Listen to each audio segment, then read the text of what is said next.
반갑습니다. 오늘도 하나님이 기뻐하시는 이 귀한 예배의 자리로 나오신 우리 사랑하는 성도님들 주님의 이름으로 환영하고 축복합니다. 오늘 이 시간도 하나님의 큰 은혜가 우리 사랑하는 성도님들 모두에게 크게 차고 넘쳐나기를 소원합니다. 우리가 주일 예배 시간을 통하여서 계속해서 느헤미야의 말씀을 우리가 함께 살펴보고 있습니다. 느헤미야서는요, 우리의 삶 가운데서 교과서적인 가르침을 주고 있는 말씀이다라고 할 수가 있습니다. 이 느헤미야서에는요, 하나님께서 주시는 사명을 어떻게 이룰 수 있는지, 그리고 하나님의 부흥을 갈망하는 사람들이 어떤 모습으로 나아가야 하는지에 대한 놀라운 말씀의 핵심이 담겨 있다라고 할 수 있습니다.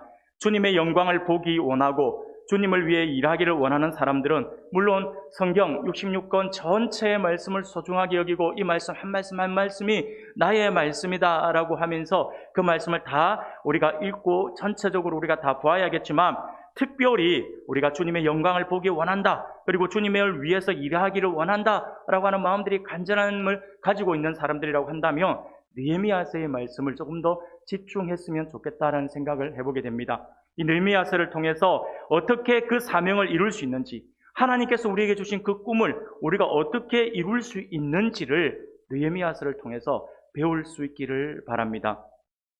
오늘 우리는 느헤미야서 3장의 말씀을 함께 읽었습니다. 오늘 본문의 말씀을 읽다 보면 문득 이런 생각이 듭니다. 저하고 같이 여러분들과 함께 한 절씩 교독하면서 1절부터 32절까지 말씀을 읽었어요. 다 읽고 나서 여러분들에게 딱 한마디의 말씀을 드리고 싶었어요. 무슨 말이냐면 수고하셨습니다. 말씀을 보시면 아시겠지만 왜 제가 수고하셨습니다라고 말씀을 드리고 싶냐면요, 여러분들이 말씀을 읽어봐서 아시지 않습니까? 이 발음도 안 되는 이 엄청난 사람들의 이름들을 우리가 다 읽고 있었다라고 하는 것이 처음에는 고민을 많이 했어요. 그 말씀을 준비하면서 그냥 1절, 2절 앞부분에 한 부분을 보고 그냥 말씀을 나누면서 전체적으로 다 나눌까라고 하다가 말씀을 전체적으로 다 보는 게 좋을 것 같다라는 생각이 들어서 여러분들과 함께 1절부터 32절 긴 말씀이지만 우리 함께 읽었습니다. 이 말씀을 읽다 보면 여러분들 가운데서도 문득 그런 생각이 들 수도 있습니다. 왜 이렇게 헷갈리는 이름들이 많은가라고 하는 것이죠. 도무지 발음도 제대로 안 되는 이 이름들을 여기에 기록해 놓은 이유가 무엇일까라고 하는 생각을 해보게 됩니다. 많은 사람들이, 그냥 당시에 수많은 사람들이 하나님의 성벽을 재건하는 이 사역에, 이 역사에 함께 동참하여서 함께 하나님의 일들을 이루었다라고 이렇게 간단하게 기록해 놓으면 될 것 같은데, 하나님께서 그렇게 하지 않고 일일이 이름을 기록해 놓았다라고 하는 것이죠. 물론 여기에 동원된 사람이 전부가 아니에요.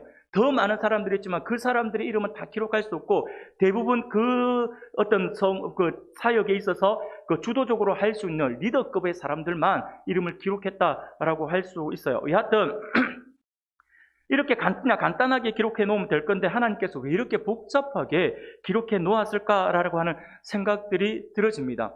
도대체 이 이름들이 우리와 무슨 상관이 있기에 하나님께서 이 말씀을, 이 이름들을 성경에 기록해서 우리로 하여금 이렇게 읽게 만들었을까라고 하는 생각들을 해보게 됩니다. 사랑하는 성도 여러분, 과연 하나님이 이 3장의 사역과 수많은 사람들의 명단을 통해서 우리에게 하시고자 하시는 그 말씀이 무엇일까요? 그것은 바로 하나님께서 우리에게 주신 꿈이에요, 꿈. 하나님께서 우리에게 주신 꿈을 이루기 위해 우리가 어떤 모습으로 나아가야 할 것인가를 오늘 본문의 말씀을 통해서 우리에게 교훈해 주고 있다라고 할 수가 있습니다.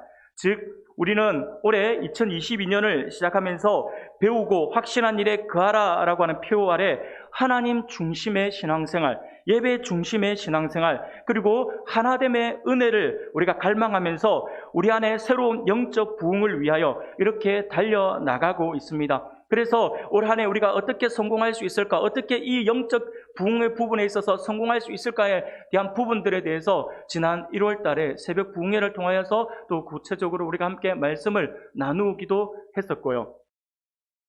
이렇게 우리가 정말 하나님께서 주시는 그 말씀 안에서 배우고 확신하는 일에 거하면서 우리의 어떤 영적 세계 안에서 일어나는 그 영적 부흥을 맛보고 그렇게 체험하는 것이 어떻게 보면 2022년 우리 은강교회 안에 하나님께서 주시는 꿈과 비전이라고 생각할 수가 있습니다.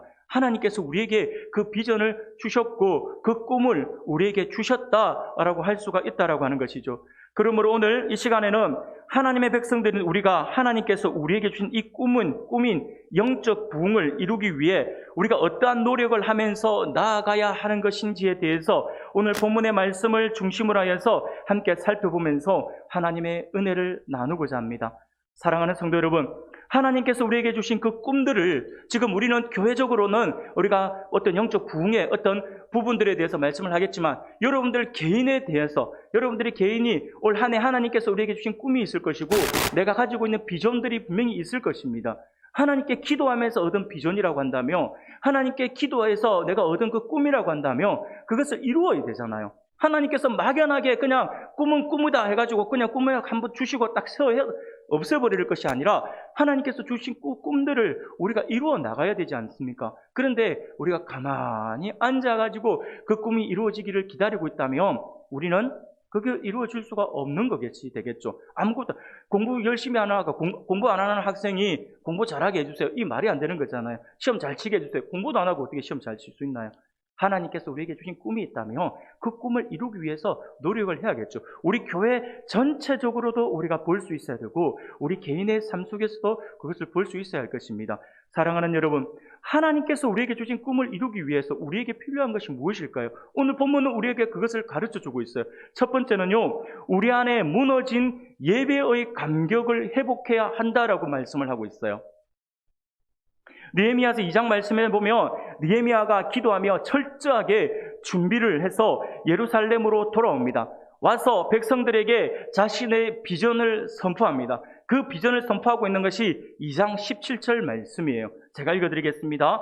우리가 당한 공경은 너희도 보고 있는 바라. 예루살렘이 황폐하고 성문이 불탔으니 자, 예루살렘 성을 건축하여 다시 수치를 당하지 말자라고 이야기를 합니다. 이게 느헤미야가 가지고 있었던 자기의 비전이에요. 성벽을 재건하여서 우리가 하나님의 온전한 백성으로서 우리의 어떤 영적인 세계의 부분에 영적 회복을 이루어 나가자라고요. 하나님의 백성이 왜 하나님을 믿지 않는 이방인들에게 이렇게 능욕을 당하냐라고 하는 것이죠. 하나님의 사람들이 하나님의 정체성을 회복해서 다시금 예전에 그 영화로운 시대, 그 솔로몬 성전에서 우리가 경험했던 그 엄청난 그 시대로 다시 돌아가기를 원한다라고 하는 것이 느헤미야가 가졌던 꿈이고 그의 비전이었던 것이죠. 느헤미야는 단순하게 성벽 재건이 꿈이다, 성벽 재건이 자기의 비전이다라고 이야기를 하고 있는 것이 아니에요. 느헤미야가 진짜 원하는 것은 뭐냐면 성벽 재건을 통하여서 이스라엘이 그 성벽 안에 모여서 다시금 하나님의 백성으로서의 바른 모습으로 회복하며 하나님의 은혜를 누리자라고 하는 것이죠. 영적 부흥을 우리가 다시 회복하자라고 하는 것이 느헤미야의 비전이었다라고 하는 거예요. 그것을 지금 느헤미야가 선포를 하고 있는 것이죠. 다시는 수치를 당하지 말자라고 그렇게 선포를 하고 있다라고 하는 것이죠. 이 말씀을 들었던 백성들이 그의 말에 도전을 받아서 무너진 성벽을 다시 재건하겠다라고 하면서 그래 해봅시다. 하나님이 우리와 함께 하신다면 까짓 우리가 못할 게 무엇입니까? 한번 해봅시다 라고 하면서 백성들이 일어서기 시작해요. 그러면서 백성들이 일어나서 이 성벽 재건에 같이 힘을 모으려고 하고 있습니다. 그것이 2장의 말씀이었어요. 그런데 우리가 여기서 주목해야 될 부분이 있습니다. 그것이 무엇이냐면 백성들이 2장에서 그렇게 해봅시다 하면서 일어났어요. 일어나가지고 이 느헤미야의 말씀을 통해서 느헤미야의 선포를 통해서 도전을 받은 백성들이 그래서 도전을 받자 말자 가장 먼저 무엇을 했는가라고 하는 거예요. 그 무엇을 했는가를 가르쳐주고 있는 것이 1절 말씀이에요.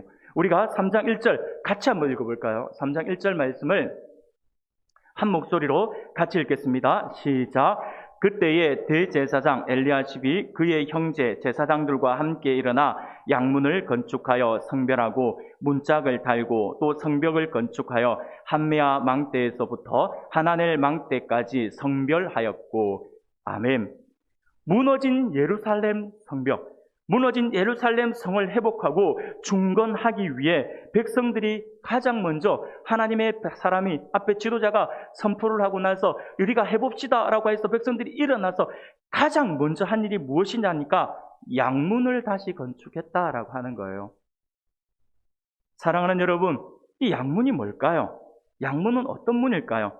그냥 양쪽에 달려있는 문을 우리가 양문이라고 하는 것일까요?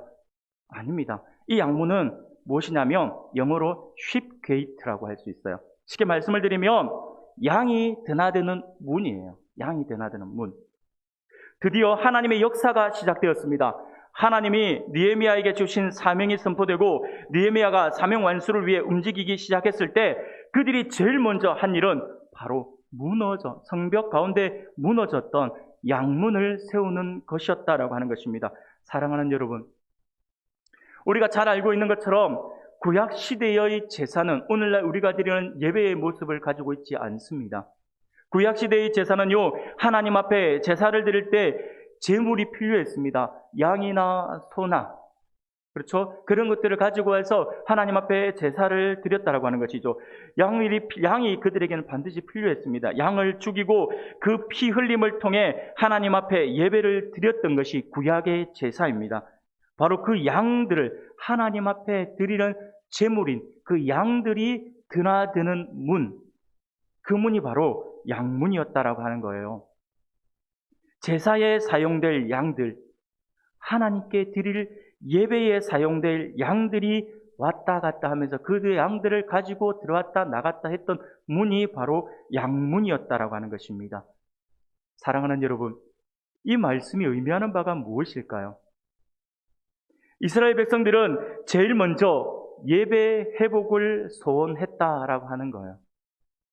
무너진 양문을 건축하면서 하나님께 드리는 제사, 그것이 가장 먼저 우선적으로 회복되어야 된다라고 하는 것을 백성들이 인식을 해서 지금 그것을 위해서 먼저 일을 하고 있다라고 하는 것입니다. 우리가 하나님 앞에서 우리의 꿈, 영적 부흥을 우리가 이루기를 원한다면 우리가 가장 먼저 회복해야 될 것이 바로 그것이라고 하는 거예요. 무너졌던 양문이 회복되어야 합니다. 하나님 앞에 나가는 예배의 문이 회복될 때 우리는 비로소 우리의 꿈을 이룰 수가 있습니다. 1절 말씀을 계속해서 우리가 살펴보면 그 1절 말씀 안에 성별하였다라고 표현을 해요. 성별하였다. 이것은 무슨 의미냐면 따로 구별했다라고 하는 의미예요. 따로 구별했다. 성별했다라고 하는 말은 히브리적 의미에서 하나님께 드렸다. 하나님께 드리기 위해서 따로 구별했다라고 하는 말이에요. 정확하게 깨끗한 것만 따로 구별해서 하나님 앞에 드리잖아요. 그것처럼 이 문을 따로 성별했다는 말은 하나님 앞에 드리는 분, 제사의 제물이 들어오는 그 문이기 때문에 따로 구별하여 하나님 앞에 드렸다라고 하는 거예요. 성별했다라고 이렇게 표현합니다. 물론 다른 건축도 하나님 앞에 건물을 지어서 하나님 앞에 드리는 것은 맞습니다. 하지만 이 3장 말씀에서 유일하게 성별했다라고 하는 단어가 쓰인 곳이 바로 이 양문이었다라고 하는 거예요. 그렇습니다. 사랑하는 여러분, 우리의 삶 가운데서 예배를 위한 양문이 구별되어야 합니다. 여러분, 예배가 무엇입니까? 예배는 한마디로 이야기해서 여러 가지 예배학자들이 그 예배에 대해서 여러 가지 그 정의들을 많이 내어놓습니다. 많이 내어놓지만 한마디로 제 생각에는 한마디로 딱 정리를 하면 이럴 것 같아요. 예배는 무엇이냐면요, 나는 죽고 하나님의 영광을 드러내는 것이 예배다라고 말씀을 드리고 싶습니다. 예배에 내 자아가 살아있으면 안 돼요. 내 이름이 드러나기 위해서 예배 드립니까? 그러면 그건 예배가 아닙니다. 하나님 앞에 드리는 예배는요, 내 이름이 드러나는 것이 아니라 나는 죽어야 돼요. 철저하게 나는 드러나지 않아야 합니다. 나는 죽고 무엇만이 드러난다고요? 하나님의 영광만을 드러내는 것이 예배다라고 하는 사실들을 기억할 수 있기를 바랍니다. 예배가 무너지면 우리의 삶 가운데 소망도 끊어지고 마는 것입니다. 안타깝게도 오늘날 많은 사람들의 삶 가운데 예배가 무너져 있는 것을 보게 됩니다. 그러다 보니 예배가 우선시 되지 않아요. 다른 일들이 우선시 돼요. 다른 일들, 다른 어떤 업무들, 다른 것들이 우선시 되면서 그렇게 만약에 약속을 잡는다든지 다른 걸 하면 까짓것 52주, 1년에 52주 중에 한 번 빠지는데 어때서? 라고 하는 생각들을 가지는 사람이 너무나도 많다니까요. 예배는 그렇게 드리는 것이 아니죠. 예배는 52주 가운데 1년에 52번 주일 예배 드리는 가운데 한 번이 아니라 오늘 예배가 마지막 예배인 것처럼 그렇게 드려야 하는 거예요. 그런데 오늘날 많은 성도들이 하나님의 그 예배, 그들이 삶 속에 나타나야 되는 그 예배가 무너져오고 있는 것을 보게 됩니다. 사랑하는 여러분, 우리의 삶이 풍성함으로 회복되고 하나님께서 우리에게 주신 그 꿈을 이루기를 원하고 또 우리 안에 우리의 삶 속에 부흥을 체험하는 백성들이 되기를 소원한다면 우리는 가장 먼저 예배의 감격부터 회복해야 할 것입니다. 하나님의 영광을 드러내는 시작은 바로 예배다라고 하는 사실을 믿으시길 바랍니다. 하나님과의 만남의 감격을 누릴 수 있는 것이 바로 예배입니다. 모든 일의 시작이 예배입니다. 느헤미야는 그것을 너무나도 잘 알고 있었습니다. 그래서 예배를 위한 양문부터 지금 건축을 하고 있는 것이죠. 사랑하는 여러분, 모든 삶 가운데 예배의 우선권을 드리는 백성들이 될 수 있기를 바랍니다. 직장에 취업을 했습니까? 학교에 새로이 진급을 했습니까? 아니면 새로운 일을 시작했습니까? 아니면 이사를 했습니까? 제일 먼저 그 장소가 하나님의 장소임을 인정하고 하나님의 사업임을 선포하는 예배부터 드릴 수 있기를 바랍니다. 모든 일은 예배로부터 시작되어야 합니다. 이것이 하나님의 복의 시작이고 회복의 시작이며 부흥의 시작이다라고 하는 사실을 믿으시길 바랍니다. 창세기 13장의 말씀을 보면 아브라함이 바로에게 거짓말을 함으로 말미암아서 수치를 당하는 장면이 나옵니다. 수치를 당한 후 하나님의 놀라운 은혜로 베델로 다시 돌아오게 되는데 그때 아브라함이 제일 먼저 한 일이 무엇이냐니까 단을 쌓고 하나님을 예배하는 것이었다라고 하는 것입니다. 회개한 백성들에게 일어나는 가장 첫 번째 변화는요, 예배의 회복입니다. 내가 내 삶 속에서 내가 잘못했습니다라고 하면서 반성을 하는 거하고 회개는 정말 다릅니다. 진짜 내가 회개한 모습을 보이느냐, 진짜 회개했는지 회개하지 않았는지를 볼 수 있는 척도는요, 바로 그가 예배 회복을 위해 몸부림을 치고 있는가 없는가예요. 진짜 나의 삶이 잘못된 삶이었다라고 하는 것을 반성하면서 하나님 다시는 그렇게 살아가지 않겠습니다 하면서 그 길에서 돌아서서 회개의 눈물을 흘리며 하나님 앞에 나아온다라고 한다면 예배부터 회복하려고 노력을 한다라고 하는 것이죠. 사랑하는 우리 성도 여러분, 하나님의 역사는 양문의 회복으로부터 시작됩니다. 예배가 무너진 백성에게는 희망이 없다라고 할 수 있습니다. 소망이 없습니다. 가능이 없다라고 하는 거예요. 가능성이 없어요. 예배가 하나님의 백성인데 하나님의 백성이 예배가 무너져 있으면 무엇을 더 소망하겠습니까? 어떤 희망을 걸 수 있습니까? 예배가 우선이 되어야 한다라고 하는 것입니다. 그러므로 우리는 감히 말씀을 드리고 싶습니다. 하나님께 드리는 예배는 목숨 걸고 예배 드릴 수 있기를 바랍니다. 이 한 번의 예배가 마지막 예배다라고 하는 마음을 가지고 우리가 최선을 다하여서 예배에 임하여야 됩니다. 그 중심을 하나님은 보신다라고 하는 것이죠. 사랑하는 여러분, 그래서 저는 여러분들에게 목숨 걸고 예배를 드리라고 말씀을 드리고 싶어요.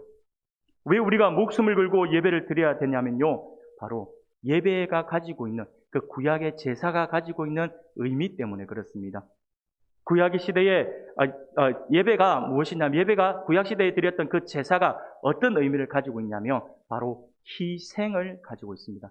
희생이라고 하는 의미를 가지고 있습니다. 예배는 곧 희생이다라고 말씀을 드릴 수가 있다라고 하는 것이죠. 제사는요, 그래서 구약시대의 제사를 여러분 한번 들어보셨는지 모르겠습니다만은 구약시대의 제사를 우리는 희생제사다라고 표현을 하고 있는 것이죠. 다시 말하면 예배는 나의 희생이 동반되어질 때 진정한 예배로서의 모습을 회복한다라고 하는 것을 기억할 수 있길 바랍니다. 그러면 우리 안에, 우리가 드리는 예배 안에, 예배는 나의 희생이 동반되어야 된다고 말씀을 드렸는데, 그러면 예배 안에 나의 무엇이 희생되어야 될까요? 어떤 부분이 희생되어야 될까요? 여러 부분이 있지만 간단하게 말씀을 드리면, 여러분, 우리가 드리는 예배 안에 무엇이 가장 먼저 희생이 되어지냐면요, 시간이죠, 시간. 예배는 시간의 희생이 없이는 절대로 드릴 수 없습니다. 바쁘다고 핑계대는 사람 예배 드리든가요? 안 드리잖아요. 내일 시험이라고 해서 공부할 시간도 없는데, 시간이 없는데 핑계를 대잖아요. 예배 드리고 있을 시간이 없다, 이런 이야기를 많이 하죠. 예배는요, 시간이 희생되어야지만 온전히 드릴 수 있는 것입니다. 여러분들의 모습을 한번 가만히 생각해 보세요. 오늘 여러분들이 쉬고 싶은 거 포기하고 여기 나와서 지금 예배 드리고 있지 않습니까? 오늘 TV 보고 싶은, 우리 아이들도 그렇고, TV 보고 싶은 거 보고, 하필이면 또 이번에 지금 동계올림픽도 시작했잖아요. 스포츠 좋아하시는 분들, 뭐, TV 틀면 계속 스포츠 하니까, 이런 거 보고 싶은 생각도 들 것이고, 그렇죠. 이게, 그 주일이면, 노는, 이렇게 쉬는 날, 휴일이면, 그렇죠. 이 남성들 대부분에 보이는 남성들의 모습은요, 소파에 싹, 옆으로 비스듬하게 누워가지고, 리모컨 갖고 와가지고, 까딱 돌리는, 이 얼마나 이게 부러워합니까? 다들 이렇게 하고 싶어 하잖아요. 아마 믿지 않는 사람들은 그렇게 하고 있을지도 모르죠. 물론 운동하러 나가는 사람들도 있을 것이고 등산하러 가는 사람들도 있겠지만 대부분의 사람들은 이렇게 쉬고 싶다라고 하는 생각들을 가지죠. 그런데 그렇게 쉬고 싶은 마음이 우리라고 왜 없겠냐고 하는 거예요. 예수 믿는 사람들은 처음부터 그런 마음이 들지 않는 것일까요? 하나님께서 따로 구별해 두었기 때문에 우리는 그런 마음이 안 들까요? 뭘 안 들어요? 목사님 저도 그런 마음이 드는데요. 다 쉬고 싶잖아요. 그냥 집에 앉아가 한숨 더 자고 싶고 하잖아요. 그런데 우리가 그 모든 것을 포기하고 지금 나와서 하나님께 예배드리고 있는 것입니다. 시간이 남아 도는데 할 일도 없고 해서 심심해서 놀기 삼아서 지금 예배드리러 나와서 앉아 계신 분 계신가요? 바쁜 일정 속에도 하나님께 예배드리는 것이 우선이다라고 하는 사실들을 알아서 자신의 모든 시간을 내려놓고 지금 와서 예배드리고 있는 줄로 믿습니다. 이것이 곧 시간의 희생이라고 하는 거예요. 사랑하는 성도 여러분, 우리가 드리는 예배는 시간이 남아 돌아서 할 일이 없어서 드리는 것이 아닙니다. 내 할 것 다 하고 내 쓸 시간 다 쓰고 남는 시간으로 예배 드리는 것이 아니라고 하는 것이죠. 하나님께 드리는 예배는 가장 귀한 것으로 드리는 것입니다. 시간도 마찬가지입니다. 나에게 있어서 가장 귀한 시간을 하나님께 드려야 하는 것입니다. 바빠도 힘들어도 하나님께 예배드리는 시간과 그것을 바꾸지 마시기를 바랍니다. 본질을 잊어버려서는 안 된다라고 하는 것입니다. 우리의 귀한 시간들을 주님을 위해 당연히 희생시켜야 하는 것이 예배다라고 하는 사실들을 반드시 기억하여서 우리의 삶의 최우선 순위에 예배를 둘 수 있기를 바랍니다. 그리고 예배는 시간의 희생이며 또 무엇의 희생일까요? 그것은요, 우리의 물질의 희생입니다. 바로 헌금을 이야기하는 것입니다. 예배 시간에 헌금 이야기하는 것이 목회자로서 적지 않은 부담이 있는 것이 사실입니다. 그래도 진정한 예배의 의미를 살리기 위해서는 반드시 이것이 강조되지 않으면 안 되기에 다시 제가 지금 잠시 언급을 합니다. 헌금은 나의 희생이 있어야 드릴 수 있는 것이죠. 말라기서에 나오는 것처럼 눈먼 것, 병든 것, 저는 것, 있어도 그만, 없어도 그만인 것을 주님께 드리는 것이 아니라 이것이 없으면 안 되지만 이 돈이 없으면 내가 더 힘들어질 것 같고 어려울 것 같지만 그래도 하나님께 먼저 돌려드립니다라고 하며 고백하며 드리는 그것이 바로 희생의 제물이 되는 것이죠. 내가 포기할 것 포기하고 하나님께 드리는 것이니 하나님께서 그것을 희생 제물로 받으신다라고 하는 것입니다. 이러한 희생 제물을 드릴 때 하나님의 역사가 일어난다라고 하는 것입니다. 그러므로 준비 없는 헌금을 하는 사람들이 되지 말기를 바랍니다. 헌금은 많이 하고 작게 하고의 문제가 아닙니다. 준비된 마음으로 드리느냐 그러지 못하느냐의 문제라고 하는 것입니다. 헌금은 하나님께 드리는 것입니다. 아무렇게나 준비해서 하나님께 내밀어서는 안 됩니다. 그 헌금에 우리의 마음이 담겨져 있기 때문이죠. 그래서 우리 예수님도 우리에게 분명히 말씀해 주셨죠. 마태복음 6장 21절에 보면 내 보물이 있는 그곳에 내 마음도 있느니라 라고요. 여러분, 헌금은 단순히 여러분들이 지갑에서 얼마를 꺼집어내어서 하나님 앞에 드리는 것 아니에요. 헌금의 의미는요, 그 드리는 예물 안에 내 마음이 담겨져 있는 거예요. 그래서 내가 하나님 앞에 1,000원을 드리던 10,000원을 드리던 준비를 할 때 미리 준비를 해서 그 마음을 담아서 하나님 앞에 드리는 것이 중요하다라고 하는 거예요. 조금밖에 안 했네. 이거 아니에요. 하나님 절대로 그렇게 말씀하시지 않으십니다. 정성껏 드리는 그게 바로 희생 제물이라고 하는 것입니다. 여하튼 사랑하는 우리 성도 여러분, 우리는 어떠한 경우에도 예배 중심적인 생활을 할 수 있어야 할 것입니다. 하나님께 드리는 예배가 우리의 삶의 최우선이 되어야 한다라고 하는 것입니다. 과거 예루살렘 교회에 핍박이 일어났을 때 그들이 어떻게 했습니까? 그들은 지하 동굴로 숨어 들어가서 함께 예배를 드리기 시작하죠. 로마의 엄청난 박해를 피해서 땅으로 숨어 들어가잖아요. 이제 지금 그 동굴들이 발견되잖아요. 그 동굴들을 가지고 우리는 카타콤이라고 이야기를 하지 않습니까? 엄청나게 한번 들어가면 길을 잃을 정도로 엄청난, 어떤 경우는요, 아이가 그 지하에서 태어나서 빛을 한번 보지도 못하고 평생 빛도 못 보고 그곳에서 죽어나간 사람들도 있어요. 그만큼 지금 우리가 생각할 때는 너무나도 끔찍한 일이 되겠지만 그들에게 있어서는 너무 절실했어요. 뭐가 절실했냐면 예배였어요. 하나님 앞에 온전한 예배를 드리고 싶어서 그 모든 고통, 그 모든 고난을 감수하고 그들이 지하로 숨어 들어갔다라고 하는 것이죠. 목숨 걸고 예배를 드렸던 것이 초대교회 성도들의 모습이었어요. 청교도들이 메이플라워호를 타고 신대륙을 넘어갔죠. 신대륙을 넘어갔어요. 그들이 신대륙을 넘어갔던 그 이유도 다른 데 있지 않아요. 하나님께 예배를 제대로 드리고 싶었어요.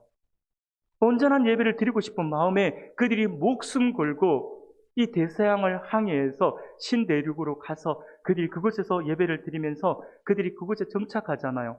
그렇게 해서 그들이 고생해서 도착해서 그곳에서 이제 생활을 하죠. 그래서 처음 맺은 그 열매로 하나님 앞에 드리는 예배드리잖아요. 그것이 바로 오늘날 우리가 드리는 추수감사절의 유래가 되었는 것이죠. 예배를 위해서 목숨 걸고 항해를 했잖아요. 하나님께 온전한 예배를 드리기 위해서. 사랑하는 우리 성도 여러분, 부족하지만 제가 감히 여러분들에게 확신하며 드릴 수 있는 말씀이 있어요. 그게 뭐냐면 온전한 예배를 드리는 백성은 절대로 망하지 않는다라고 하는 거예요. 제가 믿는 하나님은 그런 하나님이세요. 우리 하나님은 온전한 예배를 드리는 그 백성을 절대 외면하지 않으십니다. 온전한 예배를 드리는 사람은 망하지 않는다라고 하는 것을, 절대로 실패하지 않는다는 사실들을 기억할 수 있기를 바랍니다. 잠시의 고난은 있을 수 있어요. 그러나 고난의 끝이 아니죠. 그 이후에 하나님께서 엄청난 영광으로 갚아주신다라고 하는 사실들을 기억할 수 있기를 바랍니다. 예배가 없으면 망합니다. 끝까지 포기하지 않고 목숨 걸고 지켜야 할 단 한 가지가 있다면 그것은 바로 예배일 것입니다. 사랑하는 여러분, 혹시 우리 안에 무너진 양문이 있습니까? 그렇다면 그것을 회복할 수 있기를 바랍니다. 양문이 회복되어야 하나님의 사명을 이룰 수 있습니다. 양문이 회복되어야 하나님께서 우리에게 주신 꿈을 이룰 수 있고 우리가 하나님의 영광을 볼 수가 있습니다. 그러므로 날마다 자신의 모습을 돌아보아서 혹시 내 안에 하나님께 드리는 예배의 감격이 무너져 있다면 그 무너진 예배를 바로 세우기 위해 무너지고 허물어진 내 안의 양문을 먼저 회복할 수 있기를 바랍니다. 두 번째로, 하나님께서 우리에게 주신 꿈을 이루기 위해 원한다면 지금 나에게 맡겨진 일에 힘써 일하는 사람들이 되어기를 바랍니다. 20절 말씀을 보니 이렇게 말씀을 합니다. 그 다음은 삽배의 아들 바룩이 한 부분을 힘써 중수하여 성구비에서부터 대제사장 엘리야십의 집문에 이르렀고라고 말씀을 합니다. 삽배의 아들 바룩이 한 부분이라고 말씀을 하고 있죠. 구체적으로 어느 부분인지에 대해서는 언급을 하고 있지 않습니다. 그런데 한 부분을 힘써 중수했다라고 성경은 말씀을 하고 있습니다. 바룩에게는 다른 사람에게 쓰이지 않던 단어 하나가 지금 더 추가가 되었어요. 그게 뭐냐니까 힘써라고 하는 단어입니다. 자신에게 주어진 그 한 부분을 위하여 힘쓰는 백성이 있었다라고 하는 것이죠. 지금 바룩이 바로 그 사람이었다라고 하는 것입니다. 사랑하는 여러분, 저는 하나님 여러분들의 이름 뒤에도 이러한 수식어가 붙기를 소원합니다. 여러분들에게 주어진 일들에 대해서 누군가가 여러분들의 이름을 기억할 때, 이분은 이 한 부분에 대해서 항상 힘써 일을 했다, 힘써 노력했다, 항상 힘써 헌신했다, 이런 이야기들이 우리 이름 뒤에 붙어 있기를 소원합니다. 여기서 힘쓴다라고 하는 것은요, 최선을 다한다라고 하는 말입니다. 주어진 일에 목숨을 걸고 애쓴다라고 하는 것이죠. 이 일, 저 일 가려 사는 것이 아니라 주어진 일을 충성스럽게 감당한다라고 하는 것입니다. 이런 자만이 하나님의 사명을 이룰 수 있습니다. 바룩과 같이 주어진 일에 힘써 최선을 다하는 하나님의 백성들이 되시기를 바랍니다. 엘리사는요, 엘리야 밑에서 10년 동안 어떻게 보면 거의 몸종 노릇을 했어요. 10년 동안 종살이를 한 후에 하나님이 그를 쓰셨습니다. 하나님이 보신 기준이 무엇일까요? 그는요, 10년 동안 엘리야에게 충성하는 그의 모습을 보았다라고 하는 거예요. 그래서 그가 충성하는지 충성하지 않는지를 보고 그가 충성하는 모습을 보며 이 중심을 보시고 하나님께서 엘리사를 들어 쓰셨다라고 하는 것이죠. 모세는 어떻습니까? 모세는 40년 동안 남의 양을 치는 목동의 노릇을 했는데 정말 충성스럽게 그것을 감당했죠. 그래서 하나님께서 그를 들어 쓰셨다라고 볼 수 있습니다. 다윗도 마찬가지입니다. 힘써 일할 수 있는 자들, 자신의 목숨을 다할 수 있는 자들을 하나님께서 부르신다라고 하는 것을 우리가 분명히 기억해야 합니다. 지금 내가 하는 일이 청소라 할지라도 최선을 다하겠다라고 하는 마음 자세를 하나님은 원하신다라고 하는 것이죠. 사랑하는 성도 여러분, 하나님께서 우리에게 주신 모든 일에 최선을 다할 수 있기를 바랍니다. 오늘날 포스트 모더니즘 시대를 하고 우리는 이야기를 하거든요. 이 포스트 모더니즘이라고 하는 이 시대의 특징은 그냥 개성, 개인, 어떤 상대주의 이런 것들을 굉장히 많이 강조하는 시대다라고 하는 거예요. 그래서 개인 성향이 강한 우리 시대는 이처럼 헌신된 백성들이 더욱 필요한 시대가 지금 우리 시대라고 할 수 있습니다. 주님의 일을 위해 자신의 모든 것을 다 바쳐 힘써 일하는 바룩과 같은 하나님의 사람들이 될 수 있기를 소원합니다. 이런 사람들을 통해 하나님은 하나님의 역사를 이루어 나가신다라고 하는 사실을 반드시 기억할 수 있기를 바랍니다. 마지막으로 하나님께서 우리에게 주신 꿈을 이루기 원한다면 우리는요, 공동체 전체가 협력할 수 있어야 한다라고 하는 거예요. 오늘 말씀 곧 느헤미야 3장을 보면 사람들의 이름이 굉장히 많이 나오잖아요. 발음도 잘 되지 않는 이 사람들의 이름이 많이 나오는데 우리가 대충 세어보면 대략 한 75명 정도가 됩니다. 그리고 이들의 직업을 보면요, 금속 가공업자가 있고 무역업자가 있고 노예도 있고요, 제사장도 있고 어부들도 있고 세리들, 무려 15종류의 직업군이 나옵니다. 하나님의 역사를 이루기 위해 모든 직업의 사람들이 필요했다라고 하는 것이죠. 26절 말씀을 보며 그때에 느디님 사람은 오벨에 건축하여 동쪽 수문과 마주대한 곳에서부터 네민 망대까지 이르렀느니라 라고 기록하고 있습니다. 여기서 느디님이라고 했는데 느디님 사람들이 누구냐라고 하면요, 이 사람들은 기드온과 미디안 출신의 노예들을 이야기하고 있습니다.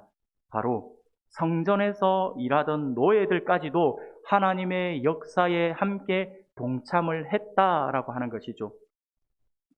각기 다양한 직업, 다양한 계층, 다양한 성격의 사람들이 모여서 하나님 나라를 이루어 가고 있는 것입니다. 지금 우리 시대는요, 우리가 보면 지금 우리 시대는 협력의 시대라고 할 수가 있을 것 같습니다. 나 혼자는 노력하고 나 혼자 살아보겠다고 발버둥 쳐봤자 소용이 없어요. TV 프로그램을 보니까 나 혼자 산다라고 하는 프로그램이 있더라고요. 저는 그것을 보면서 그냥 여러분 연애 그냥 하는 프로그램으로서 그냥 웃음을 자아내기 위해서 저 남자들이 그렇게 전혀 안 할 것 같은데 혼자서 살림 살고 혼자서 이렇게 하는 걸 보면서 그냥 웃음을 자아내기 위해서 그 프로그램이 이렇게 진행이 되고 있는 것 같은데, 근데 사실상 오늘 우리 시대를 가만 보면요, 정말 개성이 강조되기 때문에 나 혼자 산다가 맞는 것일 수도 있어요. 그러나 하나님의 백성들의 입장에서 보며 하나님의 나라 확장이라고 하는 모습들을 통해서 보면요, 나 혼자 산다가 아니라 오늘 우리 시대는 더욱 협력이 필요한 시대다라고 하는 것을 우리가 분명히 기억해야 할 것입니다. 나 혼자 노력하고 나 혼자 잘 살아보겠다고 발버둥 쳐봤자 소용이 없다니까요. 한번 생각해 보세요. 지금 온 세계를 뒤덮고 있는 코로나, 이거 한번 보세요. 나 혼자 조심한다고 해서 나 혼자 그것을 경계한다고 발버둥 쳤다고 해서 그것이 해결됩니까? 해결되지 않아요. 나는 열심히 막 이렇게 하고 있는데 다른 사람들은 자기 마음대로 막 이렇게 하는 걸 보니까, 그러면서 확진자가 더 늘어나니까 열심히 방역 수칙을 지키는 사람들이 진짜 상처를 받잖아요. 도대체 우리는 뭐지? 막 이런 생각들을 하면서 또 다른 불만을 품어내지 않습니까? 사랑하는 여러분, 혼자 발버둥 친다고 해서 해결되진 않아요. 조금 잠잠해지려고 하면 또 터지고, 이제 한숨 돌리겠다 싶으면 또 여기저기 확진자들이 터져 나오고 있습니다. 지난 1월 30일에 보니까 1월 31일에 우리나라 전국에 18,000명대가 확진자가 나왔어요. 하루가 지나서 2월 1일에는요, 2만 명이 넘어갔고요. 급기야 2월 4일을 기점으로 해서 하루 확진자가 3만 6천 명을 지금 넘어가 이렇게 나오고 있어요. 부산도 연일 하루 최다 확진자가 쏟아져 나오고 있죠. 어제 하루만 보니까 부산에만 1,900명대가 확진자가 나왔다라고 이렇게 문자가 오더라고요. 사랑하는 여러분, 우리 모두가 함께 노력을 해야 하고 힘들지만 마음을 모아 힘을 모아 조심하고 또 조심해야 합니다. 함께 협력하여서 서로 위로하고 힘이 되어 주어야 이 위기를 이겨낼 수가 있습니다. 나 혼자서는 아무리 노력을 해도 되지 않아요. 계속해서 이렇게 확진자가 늘어나니 얼마나 마음이 힘듭니까? 물론 많은 사람들이 머지않아 이 코로나는 독감의 한 부분으로 유형으로 분류되어서 아무렇지도 않게 여길 것이다라고 하는 말들을 하고 있어요. 저도 그렇게 믿고 있어요. 아마 조만간에 그냥 우리가 안고 가야 될 것 같아. 이제는 먹는 약이 나오면 이제 어느 순간 이거 코로나는 하나의 독감, 그 한때 지나가는 어떤 유행 이 정도로 지나가지 않을까? 저도 분명히 그렇게 생각을 하고 있습니다. 그런데 문제는 뭐냐면요. 지금이에요, 지금. 미래에 어떻게 될 것이다가 아니라 지금이에요, 지금. 지금 현재 사람들이 안고 있는 그 스트레스, 불안, 그리고 분노라고 하는 거예요. 믿지 않는 사람들, 세상 사람들이 가지고 있는 스트레스와 그 분노예요. 사람들은 내 안에 갇혀있는 스트레스, 내 안에 갇혀있는 분노, 이것들을 어떤 방법으로도 표현을 하고 싶어 하는 게 사람이에요. 표출되고, 그래서 누군가가 스트레스 받은 사람을 툭 건드리면 갑자기 와! 하고 쏘아붙이잖아요. 아, 내가 잘못 건드렸네. 하필 타이밍이 안 좋았네. 이런 이야기 하잖아요. 딱 기회만 되면 지금 폭발할 것 같아요. 대한민국이 지금 막 그렇게 눌려있는 것 같아요. 그런데 누군가가 탁 터치를 하면 그냥 확 쏟아져 나올 것 같고, 누군가가 저 사람이다 이러면 다 같이 그 사람을 쫙 쳐다보면서 야! 할 것 같아요. 지금 대한민국이 그래요. 이렇게 눌려 있어요. 그런데 이 눌려있는 이때에 만약에 그런 일은 없어야겠지만 어느 교회에서 또 누군가 확진자가 여러 명이 나왔다 해가지고 또 매스컴에서 또 무슨 교회빨 하면서 한번 터져 나와 보세요. 그럼 어떻게 되겠습니까? 또 교회를 향하여서 그러면 그 교회를 욕먹는 게 아니라 대한민국 교회를 가지고 지금 계속해서 얼마나 언론도 그렇게 하고 있고 제가 좀 안타깝긴 안타까워요. 왜 자꾸 이렇게 하는지. 어느 교회에서 확진자가 나왔다 하고 말이 나오면요, 모든 시설이 교회로 향하게 되고, 그러면 사람들이 그 불안과 가지고 있었던 불안과 분노와 그 스트레스의 그 비난의 화살을 또 교회를 향하여 쏟아 부을 것입니다. 지금까지 그래 왔잖아요. 이것이 우리를 너무나도 힘들게 하는 것이죠. 이제 우리는 코로나 이후 시대를 우리는 준비해야 합니다. 코로나가 지금 막바지에 이르렀고 조금 전에도 말씀드린 것처럼 이제 머지않아 독감의 한 부분으로 우리가 그렇게 지나갈 것이다, 그렇게 여겨질 것이다 라고 이야기를 하지만, 그렇게 해서 우리가 그 시대를 우리가 지금 그리워하고 있지 않습니까? 곧 오기를 기다리고 있지 않습니까? 그러니 우리는 지금 무엇을 준비해야 되냐면 코로나 이후 시대를 준비를 해야 돼요. 다른 부분들에 있어서 준비를 하는 것도 중요하지만 딱 이거 하나만 생각해 봅시다. 코로나 이후 시대에 우리가 복음을 들고 예전처럼 사람들에게 돈도지 나눠주면서 이렇게 하는 것이 많이 어려울 수도 있어요. 그래도 복음은 하나님께서 우리에게 주신 지상 명령이니까 복음을 전해야 되잖아요. 그런데 코로나 이후 시대가 되어서 우리가 복음을 들고 나가려고 하는데 이미 코로나 시대에 한국 교회가 바닥을 칠 만큼 바닥을 치고 있는데 복음이 들어가겠냐고요. 예수 믿으라 그러면 믿겠냐고요. 코로나 시대에 교회들이 보여줬던 이기적인 모습을 보니 나는 교회 안 나갈란다 이런 이야기 하면 어떻게 할 거예요? 그게 무서운 거예요. 코로나 이후 시대를 준비하자는 말은 무엇이냐면 지금 우리가 교회가 조심하자는 거예요. 그래서 우리가 교회가 정말 더 이상 교회빨 이런 이야기가 안 나오고 교회에서부터 발생되었다는 소리가 안 나오고, 그래서 조용히 우리가 정말 교회에서 사회에 덕이 되고 유익이 되는 그 일들, 교회가 사회상을 위해서 더 기도하면서 그렇게 우리가 이렇게 우리 안에 영적인 부분들을 내공을 비추게 두자고 하는 거예요. 그러다가 코로나 이후 시대가 되면 우리가 나가서 복음을 전한다든지 교회가 할 때 그래, 교회가 한국 사회가 위기에 처했을 때 보여주었던 그 선한 모습들을 보니 많이 도전이 되네요. 이런 이야기 하지 않을까요? 저는 그것을 기대하고 있어요. 그것이 코로나 이후 시대를 위해서 우리가 준비하자라고 말씀을 드리는 것입니다. 국가의 위기 때라고 여겨지는 이 시기에 우리 교회가 어떻게 해야 될 것인가? 앞장서서 위기를 벗어나기 위해 노력하는 모습을 우리가 비추어 주어야 한다라고 하는 것이죠. 그러므로 우리가 별것 아닌 것처럼 느껴지는 것이라고 하더라도, 그렇게 여겨진다 하더라도 이거 별거 아니에요 라고 이야기를 하고 괜찮다, 아무렇지도 않다 라고 이야기할 것이 아니라, 교회가 앞장서서 조심을 하고 또 조심을 하는 그 모습을 보여주어서 불안해하는 세상 사람들에게 위로가 되고 힘이 되어 주어야 한다라고 하는 것이죠. 사랑하는 우리 성도 여러분, 모든 사람들이 협력해야 합니다. 함께 살아야 되는 것입니다. 그렇다면 이 협력을 위해 필요한 것이 무엇일까요? 그것은요, 겸손과 상대방의 필요를 인정하는 마음이라고 할 수 있을 것 같아요. 겸손히 상대방을 존중해주는 마음이 필요합니다. 우리 은강교회 안에도 저는 마찬가지라고 생각합니다. 우리 교회 안에도 우리는 협력함이 반드시 필요합니다.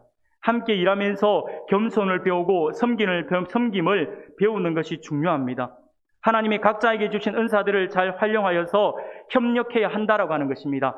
하나님의 역사를 위해서 금속업자도 필요했고 무역업자도 필요합니다. 각자의 중요성을 인정하고 함께 협력해야 한다라고 하는 것이죠. 내 마음에 맞는 사람만이 아니라 모두가 함께, 이 부분은 당신이 정말 잘하는군요, 이 부분은 당신이 정말 잘하는 것 같아요 라고 그렇게 말하는 사람들이 있어야 한다라고 하는 것이죠. 저는 정치에 별로 관심을 많이 두고 있지 않습니다. 이 나라를 위해서 기도는 해요. 앞으로 대통령이 하나님께서 정말 쓰시기에 정말 합당한 사람이 세워지기를 원합니다라고 기도를 많이 해요. 그런데 대통령 선거를 지금 토론도 하고 하잖아요. 저는 그 전부터 기도해왔던 제목이 하나 있어요. 야당이든 야당이든 여당이든 보수든 진보든 이런 것이 아니라 저는 정말 포용하는 사람, 품을 수 있는 그 지도자가 나왔으면 좋겠다는 생각이 들어요. 그래서 저는 토론을 하는 것들을 보면서 그런 이야기를 하는 사람이 있으면 저는 그 사람이 어떤 사람이든 간에 그 사람을 찍고 싶은 마음이 생겨요. 어떤 사람이냐면, 네, 당신이 말한 그 정책, 나는 좀 부족해서 이 부분 생각하지 못했네요. 그런데 내가 만약 대통령이 된다면 당신의 그 의견 100% 수용하겠습니다. 함께 하겠습니다. 대한민국을 살리는 일이라고 한다면, 대한민국 국민을 유익하게 하고 대한민국에 유익을 주는 것이라고 한다면 내가 당신에게 손을 내밀겠습니다. 그때 저를 좀 도와주시겠습니까? 라고 할 수 있다면 저는 그 사람을 찍고 싶어요. 진짜 필요한 것이 그게 아닐까요? 협력하면서 함께 선을 이루는 그 모습. 오늘 말씀을 통해서 보면 오늘 본문에 75명 외에도 더 많은 사람이 있었을 것입니다. 더 많은 직업의 사람들이 헌신했을 것입니다. 여기에 중요한 사람들만 기록해 놓았는지도 모릅니다. 그러나 성경이 말하고자 하는 것이 무엇입니까? 이들을 모두가 힘을 합쳐 하나님의 일에 함께 하나님의 역사에 동참을 했다라고 하는 것입니다. 사랑하는 우리 성도 여러분, 하나님께서 주신 영적 부흥을 이루기를 위하여 함께 협력해야 합니다. 사명이 있는 사람들은 협력할 줄 아는 사람들입니다.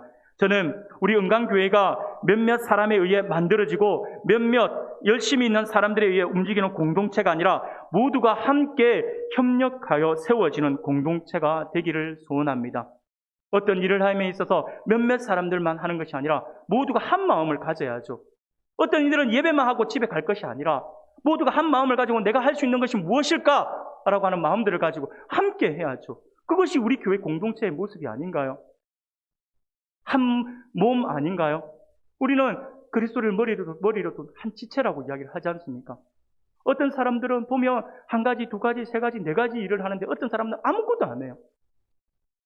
사랑하는 여러분, 이것은 균형 잡힌 모습이 아니라고 생각들어집니다. 함께 해야 합니다. 함께 협력을 해야죠.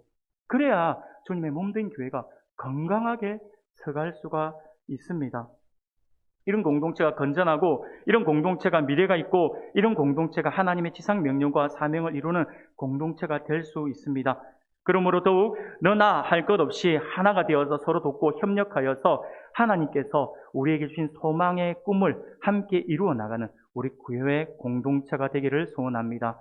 사랑하는 성도 여러분, 오늘 하나님께서 우리에게 주신 귀한 말씀을 기억할 수 있기를 바랍니다.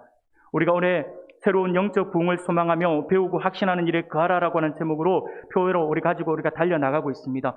그러므로 어떠한 경우에도 하나님께 예배하는 일이 최우선이다라고 하는 사실을 기억하셔서 반드시 모든 예배에 우리 함께하며 하나님께서 부어주시는 은혜를 받아 누릴 수 있기를 바랍니다. 그리고 나에게 맡겨진 일, 그것이 비록 작은 일이라 할지라도 최선을 다할 수 있기를 바랍니다. 또한 우리 공동체는 나 혼자의 공동체가 아니라 함께하는 공동체임을 기억할 수 있기를 바랍니다. 그리하여서 서로 협력하여 우리 공동체의 꿈을 함께 이루어 나가는 일에 최선을 다하여 하나님께서 우리에게 주신 그 꿈을 반드시 이룰 수 있고 하나님께 모든 영광을 돌려드릴 수 있는 저와 여러분들이 되시기를 주님의 이름으로 축원합니다.